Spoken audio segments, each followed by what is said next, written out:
મારી માં આખા સંતોનું બનાવ્યું એને પોતે જાતે બનાવી. હા એની વાણી બધી વાણી એની કાંઈ ઘટે નહીં કોઈ. ઓલું મને એવા હમણાં આવે મોડી મોડી રાતે ઈ ગઈ હું આપણે તમારે પાણી પીધી ત્યાં તો કેવા બને બોલે એવી બધી બાપુ એ તો આનંદ આનંદ આવી જાય. હવે મારા છોકરાને અમે કહે છે પ્રોગ્રામ હજી અમારે ગોઠવો. કરે એક પ્રોગ્રામ હા આખી રાત એ હજી યાદ રહી ગયો કેવો પ્રોગ્રામ થયો છે વિચાર કરે. હજી તમે ભજન તો સાંભળો યુટ્યુબમાં. કાંઈ કરે અમે છે ને એ બહુ જૂની ગુરુ મુખવાણી છે ને એના મોઢેથી જ આવતી.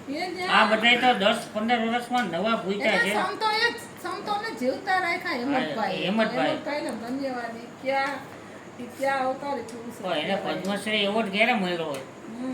અને એનું બોલવાનું ચાલવાનું હાવ ધીમું. અને એ ભજન કરતા હોય તો એની આંખ ઊંચી ન હોય. અને બંધ હોય. ડોંગરેજી મહારાજ જેવું કામકાજ એનું. એવું છે. એના રીતના બધું છે ને એને સાથ દેતું જ ન હોય. જ્યારે એને નિચોડી નાખ્યું હોય બધું. નીચોડી નાખ્યું. જો કોઈને કેન્સર, કોઈને કિડની, કોઈને હૃદય, આ તે એ બધા ગાયક કલાકારો. એક તો છે ને હું તમને કહું કે આ જે માઇક રહ્યું ને એમાં છે ને જે અને અંદર એના શ્વાસ એ જે નીકળે છે ને એના કિરણો એ બહુ અસર કરે. લિંગનો અસર કરે હો. આ સાચી વાત. આ બધા જો અત્યારના નવા કલાકારો બધા શું છે તમને ખબર છે? એ માઇકમાં છે ને આમ છેટા રાખે ને ઓલું તમે જોયા કોઈને આપણા જેવા માઇક તમને ક્યાંય છે ને આ મોટા સંતોના કથાગતની બાજુમાં એવા માઇક ન હોય. આવા જીયા ટેટી જેવા રાખી દીધા છે. હાવ એ છે ને અને એ આમ છેટા જ હોય. બાપુની કથા લેવા જોઈએ. હા બધે તમે જો આમ સેટા જ હોય. છેટા જ હોય. આ ડોંગરેજી મહારાજ બિચારા હાવ જોશનાબેન ને હેમંત ચૌહાણ નું ગીત ગાતો આવો આવો ગુરુજી મારા આંગણે. હા એ બહુ ગમે. એટલે કે સ્વી ગવડાવું છે. આવો આવો ગુરુજી મારા મંદિરે મંદિરે તો એમ થાય એવું કાંઈ સરસ. એનું પોતાનું બધું બનાવેલું છે. એક લતા મંગેશકર જ એવી થઈ કે એને કોઈ જાતનું છે ને ગળાનું દર્દ નહોતું આટલા વર્ષો.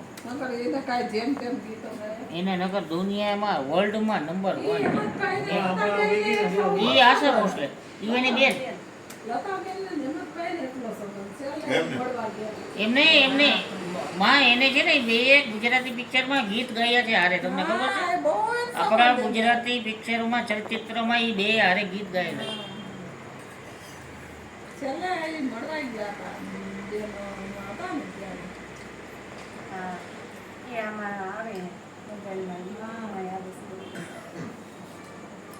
અને લતા મંગેશકર જેવું તો વર્લ્ડમાં હવે બીજું છે ને એવું અવાજ ગાય કોઈનો ગાતી એવું ગરું કોઈની જિંદગીમાં થવાનું જ નથી કોઈ.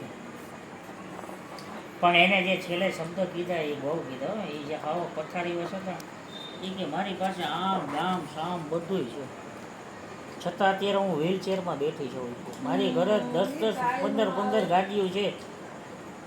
આલિશાન કપડાના કબાટ ભર્યા છે છતાં કે હું આ હોસ્પિટલનો ઓલો ડ્રેસ પહેરી જ નથી. ઈ તો બાકી ત્યાં કોઈનું આવે છે ગમે એટલું એને હોય કીધું તો બાકી એ જે ખરેખર સમજવા જેવું છે. દવાખાનામાં તો એ નિયમ પ્રમાણે જવું પડે. જમવાનું ભગવાને પુષ્કળ આપ્યું છે. પેલો તો ગોરધનભાઈ ખાઈ ન ગાય મારી જાય. હે? ખાઈ ન ગાય.